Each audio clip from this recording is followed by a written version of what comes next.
UAN's TV for the 26th of July. I'm Dr. Serena Kelly, and it is to my delight that I interview today Professor Georg Wiessala. He is currently a Professor of International Relations at the Institute of Educational Leadership in the University of Malaya, Kuala Lumpur. Thanks for being here, Georg. Thank you, it's a pleasure to be here. So, you last visited the NCRE, I believe, 3 years ago. What have you been doing since then? In 2010, I think, was my last visit. And since then, I've been changing job, basically. I've been leaving the UK higher education system, and I've actually decided to continue my professional career in Asia, in Southeast Asia to be precise. And I have changed jobs from November last year onward.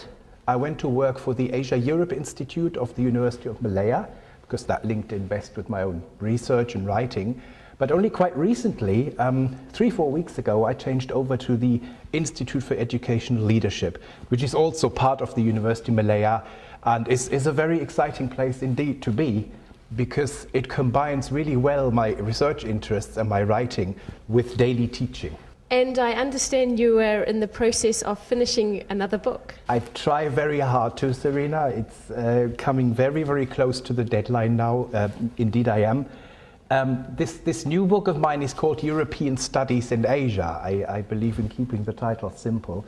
And it's actually a continuation of my previous book, which was about higher education exchange between Asian and European universities. And it was more the kind of theoretical side of things. In this new book, I look more at the practical side of things, i.e. I've been writing up my own teaching experience. I've taught, had the great pleasure of teaching at the NCRE now, 2, 3, 4 times, and I've taught also in Australia and in a range of Asian countries. And I thought one day, why do I not use this for a book? Because the pedagogic experience has been different in every country, and I've met all sorts of different, learner types and students, and all sorts of different teachers and lecturers as well. So the second book, which they reassure me will be out in February next year, this is much more about the kind of teaching practice. However, I'm also including several chapters on previous channels of learning between East and West.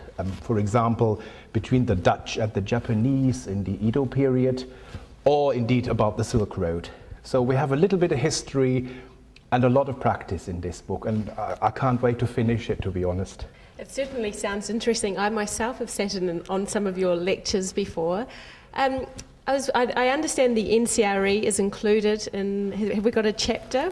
What has been your experience about EU studies in New Zealand? Very happy to say a long-standing experience, actually, because I think it is either my 3rd or 4th visit to the NCRE. I'm linked with you in terms of teaching, but also in terms of research. We've published together, as you know, in edited books, and I've always loved to come here to actually meet your students.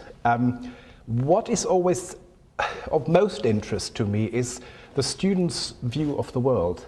Yeah, when I start a class here and I see a map on the wall, this map is often centered on New Zealand. The UK is very far in the margins. It's the exact opposite of the kind of maps I encounter in Europe. And I find there is a worldview, an approach to international relations that comes with that. And I find this fascinating to involve the students in a discussion, say, like today, about human rights or about international relations, and get away from the perhaps sometimes Eurocentric views, get away a little bit from the American sort of dominated worldview, just to see a little bit more what's the situation in the Pacific, how do the students conceive of their place in the world here. So that's been the teaching side for some 3 or 4 times now. We've always been linked also by other international organizations like UACs, for example, and increasingly, of course, we're linked electronically, through electronic fora, online discussion. I'm very impressed by the way you make use of, for example, bringing in students from Wellington via your electronic and video setup. Yeah. I experienced this yesterday. It was quite a new teaching experience for me, and I was really surprised how well it worked. Yeah. And how inclusive it was with 2 lecturers, 2 groups. you think about it, it's a natural thing to do for a country like New Zealand, where the centers of learning are quite far apart, but I think you found an ingenious way to bring it all together, and the students felt included. I could sense that. And why do you think it's important to teach EU studies in this side of the world, or from Asia right down to the Pacific? I think perhaps the most important reason would be the question of what can we learn from one another, in terms of no country is an island anymore. We have global problems now, ranging from, say, ecological problems to crime and terrorism to, I'm sorry to say, but natural disasters. I think the most important reason to study EU would be to see how other parts of the world deal with these global challenges, and then apply it perhaps, or compare it with contemporary politics in New Zealand, but also perhaps in the regional associations that New Zealand is a part of. I understand you have a close link with Australia, you have close links into the Pacific countries.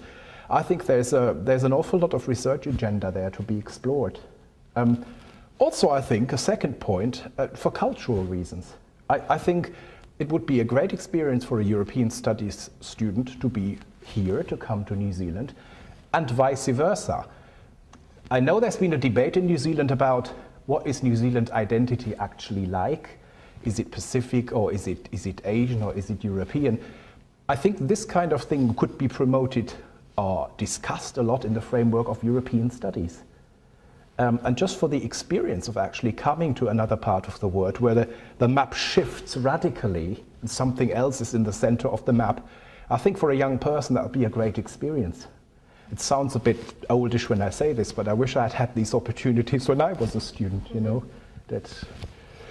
That perhaps under the impression of this last week, I have also found, I've looked around the university, and I have found obviously the consequences of the 2011 earthquake. And I've looked very clearly at the kind of responses that I found from people. And yes, of course, there is a need for scientists, for engineers, for people to reconstruct.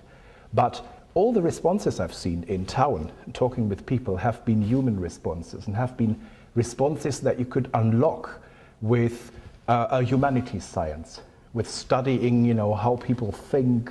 We had a PhD here about constructivism, what ideas do actually shape people's reactions. I think that would be a very valid reason to come to the NCRE in the first place, to actually not, of course, also look at the engineering and the structure, the STEM subjects, but I would plead for not forgetting the humanities as well, because that shapes the human response to our world, doesn't it? Yeah. And so just finally, what does the future hold for you? Well, untold riches and fame, I hope. But at the moment, actually, I'm going back to Malaysia tomorrow. Our Institute of Educational Leadership is still very much in its infancy, so we have a grand vision and the plan to actually develop more training and to actually make it into an academy for lecturers and teachers. The future will hold a lot of visits to other universities, a lot of networking. The future will also hold trying to cram in some more research. I think I've got at least one more book inside me, perhaps one about New Zealand-EU relations.